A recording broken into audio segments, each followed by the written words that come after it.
it's you again. This evening I'm reading to you from Hairs in the Palm of the Hand by Jan Mark, a book I loved when I was little. It has rather gone out of print now. It has 2 stories in it, and the first one is about a gambling syndicate in a boys' school who make a bet on the amount of time that can be wasted in 1 week. Before I start reading, I should mention that this story was published in 1981, and the value of the pound has gone down a lot since then. So when they talk about a pound, imagine maybe it's about £10. So, the door of the classroom was painted blue, with a pattern of grey fingerprints stippled round the handle. Halfway up was a nebulous blot, where Mr. Holland had thrown the board duster at Addison, and missed. And just above that was a panel of reinforced glass, behind which the headmaster's face sometimes floated, mistily, like the ghost of a drowned man come back to spy on the living. As Martin Bennett looked up from his geometry book, the glass was steamed over, and a watery eye peered through. The handle turned, and the door began to open with a gritty shriek as it engaged with a piece of chalk that had jammed under it. "Well, come in," Mr. Holland yelled from the blackboard, "or go out. But don't stand there creating a draught, you horrible hole-and-corner merchant." The hole-and-corner merchant slunk in and shut the door hurriedly. It was Allbone from the second year. "Excuse me, sir," said Allbone. "Sir sent me with a message, sir." "Pipe down, Allbone," said Mr. Holland. "Is it a written message, Allbone, or verbal?" "It's on a piece of paper, sir," said Allbone, who was by no means Allbone, but fat, and would have sold his soul for a different name. He intended to change it as soon as he was old enough to vote. "Small mercies," said Mr. Holland, taking the paper, limp and wrinkled from being carried around the school in Allbone's hot hand. "Lend me your ears, 1x, or, to put it in the demotic, pin back your lug-holes. Here is a message from Mr. Jones. All those boys who travel on the number 11 bus, please wait after school to see the said Mr. Jones in the lower playground, as there has been a complaint." "What sort of a complaint, Allbone? Cholera? Trench foot? Or a justly irate member of the public?" "Dunno, sir," said Allbone, shuffling. "Sir didn't say, sir." "Probably the public," said Mr. Holland. "It's not about any of you lot, is it?" he roared, leaning across the desk, and 1x bent before the blast, hands over pinned back lug-holes. "Take it away, Allbone," he said. Allbone retrieved his small, damp document and took himself off. Mr. Holland forgot about Allbone and turned back to the blackboard, where he wrote QED under his fiendish tangle of triangles. Martin consulted his watch and wrote 1 minute, 15 seconds in the little red cash book that was half concealed by the cover of his geometry folder. Mr. Holland was not always a good thing, on account of his temper, and his sense of humour, and his smile, which was like the crack on a tombstone. But he could be depended upon to turn the most minor incident into a major disruption, and he liked to finish a lesson as soon as the bell rang. The bell was due to ring in 3 minutes' time, and Martin was about to begin reckoning up the day's total when the door opened again, and the deputy head walked in. He conferred with Mr. Holland in low whispers, and Martin eyed them, pen waiting, watched poised. He made it a rule never to time an interruption until the class was actually told to stop work. Otherwise he might be tempted into malpractice, like the time the headmaster had come in to see how a student teacher was getting on, and no one had done anything at all while he was there except watch him watching the student. But it had not been official, and at the end of the week Martin had felt honour bound to strike it from the record. "Pay attention, boys," said the deputy head, removing his glasses and conducting with them. He was in charge of the school orchestra. I expect you remember being told in assembly several times that playing cards for money is strictly forbidden. It appears that some boys imagined that they could get round this by throwing dice instead. I would like to point out that any form of gambling will be punished with the utmost severity. He waved the glasses at them to stress the severity. Do I make myself clear? Thank you, Mr. Holland. Thank you, Mr. Deputy Head, said Mr. Holland, as the door closed behind him. Martin wrote 45 seconds in the cash book and drew a red line under it. The bell rang.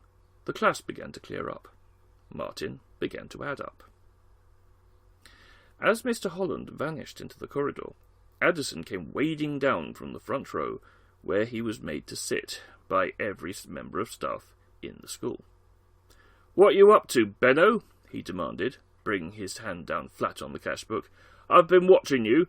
What you doing?" Only Addison could sit in the front row and watch someone at the back.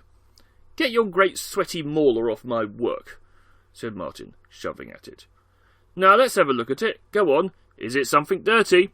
said Addison, unperturbed. He was a man of peace, unless he happened to be looking for a fight. Martin shrugged and let him pick up the cash book. Addison's eyes widened in disgust. "It's adding up. It's maths." "Well, it was a maths lesson," Martin said, reasonably. "But you were doing it in English, and geography, and woodwork yesterday. I saw you. Here, you lot, look at this." The others drew round to see what was the matter. Anything in which Addison showed an interest usually ended as a shambles. "Benno's doing maths for fun. Let's kill him." "It's not maths," said Martin, grabbing for the cash book. "It's my time-wasting chart. Look here. This column, where it says credit, is how much time we wasted today. 16 minutes. We were 3 minutes out of assembly, see? And we lost 5 minutes in geography, when Hopkins got his arms stuck down the radiator. And we were 4 minutes late getting into games because of being yelled at in the playground. And then old Barnes was 2 minutes late for English. We had 2 messages with Holland just now. That was another 2 minutes. So what?"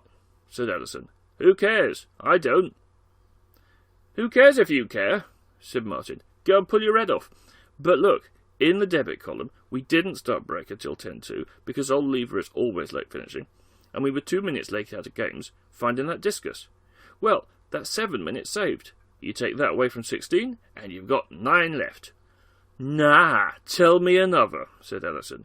"Hear that, Forbesy? 7 from 16 leaves 9. They ought to give him the Nobel Prize." "Shut up," said Forbes, who was looking at the figures and hoping that Martin had slipped up somewhere. Not from animosity, but in a spirit of inquiry. He liked intellectual arguments, and Addison's slanging bored him. "What are you trying to prove?" said Addison. "Einstein." "Well, we wasted 14 yesterday, 9 on Wednesday, 12 on Tuesday, and 8 on Monday. That's nearly an hour this week," said Martin. "Mind you, it was a good week. It's usually near a half. I want to see if we waste a whole day by the end of term. I mean, this week's brought the total up, and we get a whole afternoon off for the inter-school sports in July. Should do it easy." "I bet we don't," said Edison. "How much?" Hopkins said, instantly. Let's have a kitty." Addison's little eyes gleamed like counterfeit coins. "We'll all put a bit in." "Who wins then?" said Forbes, always practical, and naturally mistrustful of anything that Addison suggested. He had been at the junior school with Addison, and Addison still owed him 10 pence from the end-of-term raffle. "Hang about," said Addison, who had not forgotten the 10 pence either, and was still, after 2 terms, hoping to tempt Forbes into double or quits. "Let's do it like they do on those cruise ships. People make bets on how far they think they'll go in a day's sailing, and the one who guesses nearest wins the money. We'll all guess a time, get it? And the one who's nearest right cleans up." "It's months to the end of the term. Let's just do it for a week," said Hopkins. "I bet 15p that we waste 49 minutes next week." 10p on 40, said Forbes. 30 on 30 then, said Trail. Just a minute, said Addison. We'll do this properly. How long have you been keeping records, Benno? 4 weeks, since the beginning of term, said Martin. Let's have a look then, said Addison, becoming businesslike. Study the form. Double maths lessons hard going. They're all hard going for you, said Forbes, under his breath.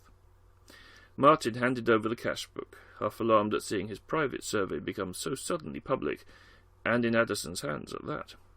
Benno can make the list, said Addison, generously, as it's his idea, but that means he can't bet. Why not? Said Martin, bound to sound truculent, but also slightly relieved, for he had just remembered that the last interruption had been the gambling ban. You might fiddle it. I wouldn't. Look, do you want to do this properly, or don't you? Said Addison, who had never before shown the slightest inclination to do anything properly. You'll be the official timekeeper. Forbesy can check you out at the end of each lesson, okay, Forbesy? Forbes had a stopwatch. Okay, boss, said Forbes, out of the side of his mouth. Addison strutted and swilled a little, like a pigeon in spring. You finished that list yet, Benno? He said. Martin had been taking down names on a sheet of file paper, borrowed from Mr. Holland's desk. By the time he reached the end, he realised that he listed everyone in the class, except himself, and Forbes. And Judd. Judd was a professional absentee. Very few people could remember what he looked like. There you are, he said, finally. That's everyone down. Now you can fill in how much you bet, and the time you're betting on. Use your own pen, he said, as Trail tried to take his. Trail took the pen anyway, and was beginning to write 30p on 30 minutes, when Addison stayed him with a heavy hand. Hang on, he said. I reckon we should all bet the same. That'll make it fairer. But betting's not fair, said Luckhurst. Yes, but this way's very not fair, said Addison. I mean, someone could try 2p and clean up the lot. OK, said Forbes, we'll all bet 2p. Chicken feed! What's 27 times 2, Einstein? 54 pence, said Martin. You mean we should go through all this? He made it sound like an assault course. For 54 measly pence. I was going to lay £1. A pound. A oncer, said Flash Addison, and matched word with deed by laying a £1 note on the desk. It fluttered a little as they all breathed enviously on it. Right, gentlemen, let's see the colour of your money. I haven't got £1, said Hopkins. I bet 15. 15's what I got. Make it 50, said Addison. I've only got 15. You'll have 50 by next week, though, won't you? Said Addison. I mean, we all get pocket money, don't we? It's safer this way. You know what they said about gambling. So long as we know what times we're betting on, we needn't pay up till next week. That'll give Hoppo a chance to save up his 50, and no cash changes hands, so they can't do us for that. Whoever wins can collect after school or something. 1600 hours sharp next Friday at the 125 bus stop. None of the teachers catch the 125. 50's a heck of a lot, said Trail. Ah, but think of what you might win, said Addison, whipping away his oncer at high speed. Now, write down the times, quick. Go on, Trail. You got the pen. What about if it comes out even, said Forbes. I mean, supposing we save as much as we waste. Nobody wins, said Addison. Nobody wins, said Addison. It never comes out the other way, does it, Benno? We never end up saving more time, do we? Not so far. Right then, said Addison, seeing that everyone else had finished. I bet we save 15 minutes next week. Save it? Said Martin. But we never live dangerously, said Addison. Do you know something we don't? Hopkins said, suspiciously. I like long odds. Anyone want to chicken out? Said Addison. Nobody did. In the background, someone muttered, You could pick up 13 quid on this, not counting your own stake. Mr. Jones looked in at the door, scowling and hairy in his games kit, and fresh from savaging the travellers from the number 11 bus. What are you doing in here, then? If you're not outside in 30 seconds, I'll keep you in for 30 minutes. Monday lunchtime, that would be half an hour to Addison before they had even started. They scattered, Martin too, with a final glance at his betting slip. There was £13.50 at stake, and it was Addison's doing. What was he up to?